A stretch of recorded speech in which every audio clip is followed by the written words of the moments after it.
बंगाल में 9 मई को शपथ ग्रहण हो सकता है। बंगाल बीजेपी अध्यक्ष समित भट्टाचार्य ने इसको लेकर बयान दिया है कि ओथ सेरेमनी जो है वो 9 मई को यहां पर हो सकती है। अब चीफ मिनिस्टर कौन होगा, इसको लेकर अब भी यहां पर चीजें तय करनी बाकी हैं।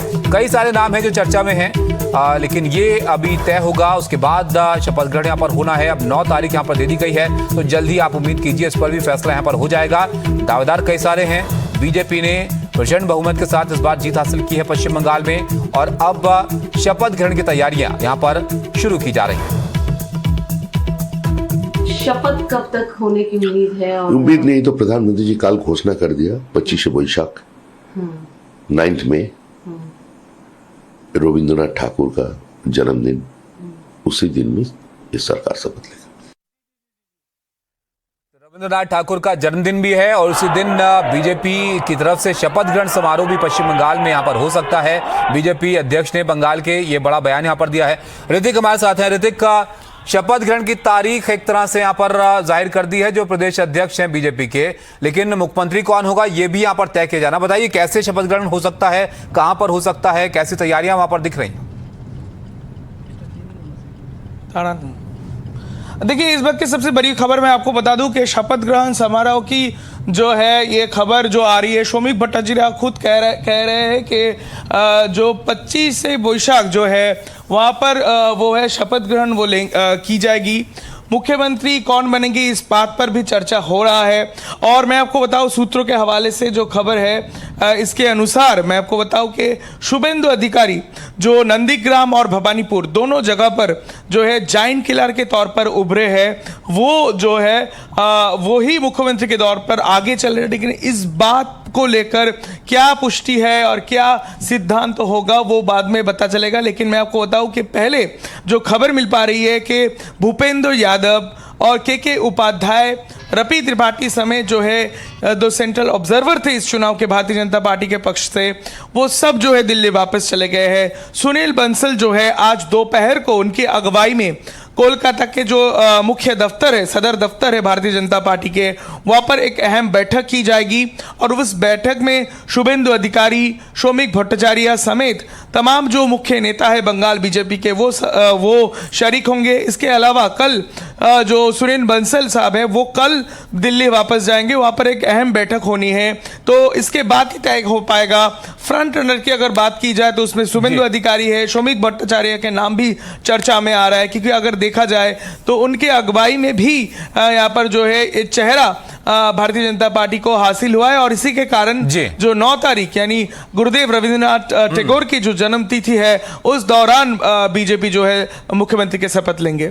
बहुत शुक्रिया ऋतिक आपका सब जानकारी के लिए। तो देखिए कई सारे फ्रंट रनर्स हैं, लेकिन अभी ये तय करना बाकी है कि मुख्यमंत्री यहां पर कौन बनेगा। लेकिन शपथ ग्रहण किस दिन होगा इसकी तारीख अब एक तरह से यहां पर सामने आ गई है। 9 तारीख को पश्चिम बंगाल में शपथ ग्रहण हो सकता है।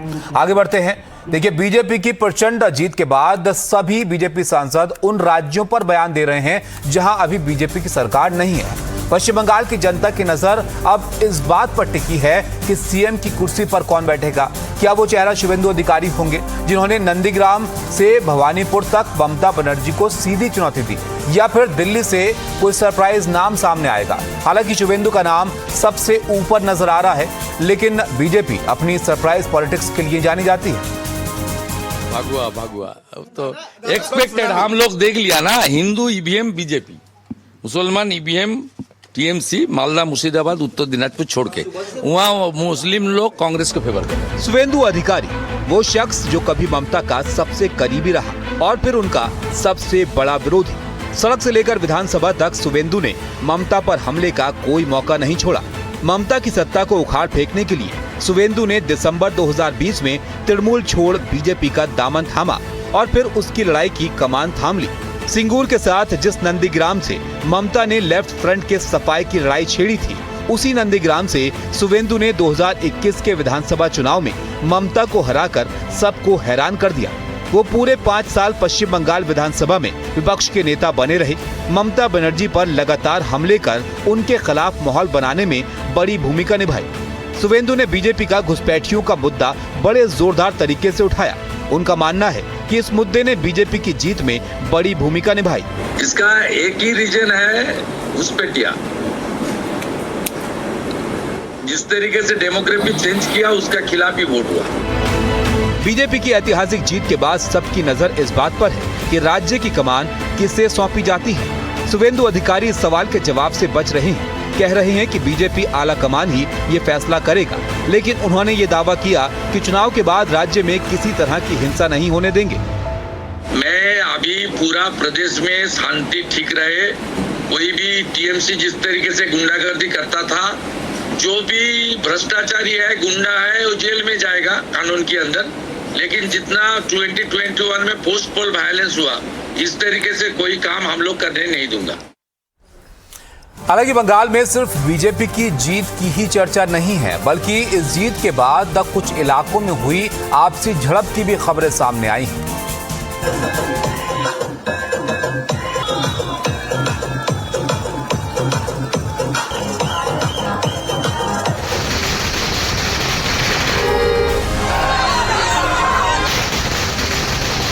बंगाल में झालमुड़ी, आतिशबाजी, भगवा अबीर गुलाल और मिठाइयां जीत के इस रंग रंगी हुई नजर आईं। लेकिन कुछ इलाके ऐसे भी थे जहां इस जीत को लेकर विवाद काफी ज्यादा बढ़ गया। बात सबसे पहले आसनसोल की, जहां टीएमसी कार्यालय में जमकर तोड़फोड़ हुई। आसनसोल उन इलाकों में से था जहां शुरुआत से ही टीएमसी और बीजेपी कार्यकर्ताओं के बीच विवाद जारी था और दिन ढलने के साथ साथ ये विवाद बढ़ता ही चला गया। शुरुआत में तो पुलिस ने लाठीचार्ज कर पोलिंग बूथ के आसपास माहौल शांत कर दिया, लेकिन आसनसोल के दूसरे इलाकों में तो यह हंगामा देर शाम तक जारी रहा। आसनसोल में ही पूर्व मंत्री मोलोय घटक पर कथित तौर पर हमला करने के आरोप लग रहे हैं। बहरामपुर में चुनाव के बाद तृणमूल के ग्राम पंचायत उप प्रधान के घर अचानक कुछ लोग पहुंचे और तोड़फोड़ शुरू कर दी। घर की खिड़कियों के साथ साथ बाइक को भी तोड़ दिया गया। घटना की सूचना मिलने पर बहरामपुर थाने की पुलिस मौके पर पहुंची।